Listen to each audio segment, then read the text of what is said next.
Picture this. It's another Monday morning. The alarm hits 6 a.m. That voice in your head whispers, why am I still doing this? You've asked it 100 times, but deep down, you know the spreadsheet isn't the only thing that needs to be ready for retirement. Your body, your mind, your relationships, they're screaming enough. I'm Chris from Retire Smart, Live Happy, and today we're cutting through the noise. No vague advice, just 10 honest diagnostic questions to stress test if you're truly ready to retire. These aren't about hitting a magic number. They're about whether staying at work is costing you more than money. If your answer is yes to most, especially the first handful, it's probably time to stop waiting and start planning the life you actually want.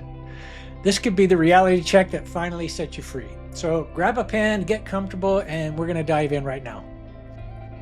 Question number 1. Are you deferring your life? Feel free to respond to these down in the comments below, or let us know how many of you said yes to these. Are you deferring your life for a someday that isn't guaranteed? We can all too easily fall into the trap of the bucket list. I've always said that a bucket list is often where dreams go to die. It's the mental parking lot where we shove all the things we actually want to do. Traveling to Italy, learning to paint, spending a month with the grandkids, while we grind away at a job that we just tolerate. The harsh truth is that none of us are guaranteed another day on this planet. If you are constantly saying, I'll do that when I retire, and you're already in your 60s, well, what are you waiting for? If your life is currently on hold, that's your first yes. Question number 2, is your health taking a hit? I'm not just talking about getting older. I'm talking about the physical toll of stress. I have this pain in my back that just won't go away. I see the chiropractor regularly, and thankfully that helps, but not feeling well really takes a toll on you. Ergonomics aside, that back pain is a physical manifestation of my yard workload. I know it's too much. So maybe for you it's high blood pressure, or you're not sleeping on Sunday nights, or you're just too exhausted on weekends to do anything but recover. If your health isn't somewhat close to where you want it to be, you may want to consider stepping away and finally putting your time and energy toward your health before you don't have the health left to enjoy the time. Because all the money in the world means nothing if you aren't healthy or feeling well enough to enjoy it. Now with it. Question number 3. Has your presence at work become more habit than a contribution? So this is a subtle one. A lot of people have an issue with this one. You might be really good at your job. You might even be the expert everyone relies on, but ask yourself, are you there because you're still charging towards a goal, or are you just there? Research shows that when we switch into autopilot mode, we stop growing. We start to rust. If you're driving to work simply because the car knows the way and not because you have any time left in the belly for the mission, that is a massive red flag. It's a sign that you have mentally checked out, even if your body is still filling the chair. Question number 4, is it possible to work less? For some of us, the idea of going from 60 miles an hour to 0 is terrifying. So the logical step is to downshift. Can you consult? Can you work 3 days a week? Can you take a sabbatical? But for many professions, the answer is a hard no. If your job is an all or nothing gig, high stress, 60 hours a week, 24/7, email access, then working less isn't an option. If you can't right-size your career to fit your life, then that brings a retire as soon as possible scenario into play. If the only way to slow down is to stop, then you need to stop. Question number 5. Do you have a plan for who you will be, not just what you will do?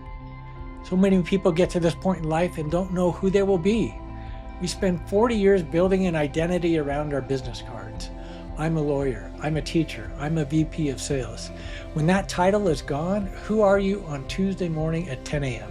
If you don't have an identity outside of your work, hobbies, passions, community, you're setting yourself up for a crisis. But if you do know who you are without the title, that's a big yes. Question number 6. Do you simply want more time with your family? So this one sounds really obvious, but if you really think about it, time is the one asset you can never earn back. I have clients who tell me, I'll work 2 more years to pay for the grandkids' college. That's really noble, but those are 2 years of the grandkids' childhood that you are trading away. If your spouse is retired and waiting for you to join the party, or your parents are aging and you want to be there for them, work becomes an obstacle. If the pull of your relationships is stronger than the pull of your paycheck, mark this one down as a yes also. Question number 7, have you reached career completion? So this is different from burnout. Burnout is just running out of gas.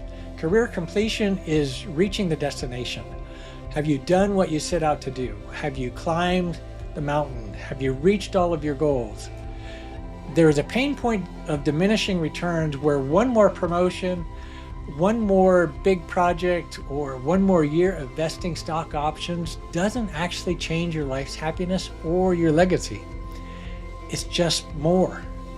If you can look at your career and say, I did good work, I'm proud, and I have nothing left to prove, then you are emotionally ready to walk away. Question number 8, do you still give a crap?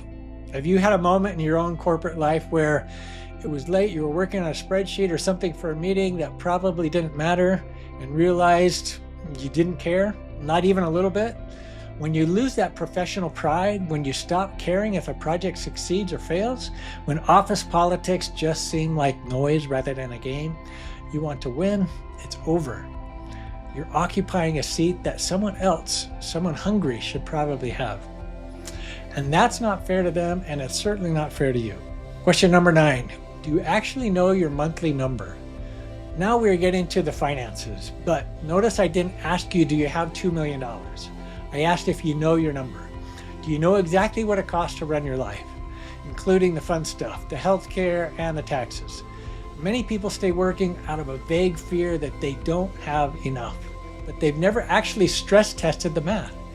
If you've sat down, looked at the cash flow, perhaps used a tool or a planner to verify that your passive income covers your retire smart lifestyle, then the fear is irrational. It's just a ghost. If you know the number and you hit it, check yes. And finally, question number 10, can you retire? If you've answered yes to the emotional questions, you're burned out. Your health is sliding, you miss your family, and you're just done with the corporate rat race. The only thing left is the permission slip. If you have the resources to support your lifestyle for the next 20 or 30 years, then staying at work is a choice, not a necessity. And if it's a choice that makes you miserable, well, that's a bad choice. If this is you, you have options. You can downsize, you can relocate, you can adjust the budget. But no matter which of these options you choose, if the math works, the only thing stopping you is you. You know, one of the best things I ever did in my life, when my father retired, he loved to go fishing in different parts of the world. He asked me to go with him. I didn't really have the time or a lot of disposable money back then. I was raising 5 children and busy at work, but I had the vision enough to know that one of these days he would be gone and those chances would be too. So I went on every one of those trips with him. And you know what? Those are some of the most cherished memories I have. You see, I like to make and collect memories, not stuff. Memories I take with me, and so does my family and my friends. So how many of these questions did you answer yes to? I want to know. Leave it in the comments. Even if it's just the first 5, it's time.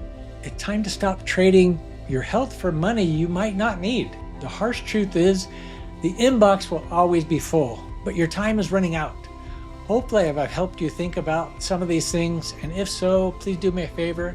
Hit that like and subscribe button so we can keep educating others before their time runs out too. And if you're now wondering if your retirement timeline might be wrong, watch this next video I have right here. It'll help you find out. Until the next one, stay safe, my friends.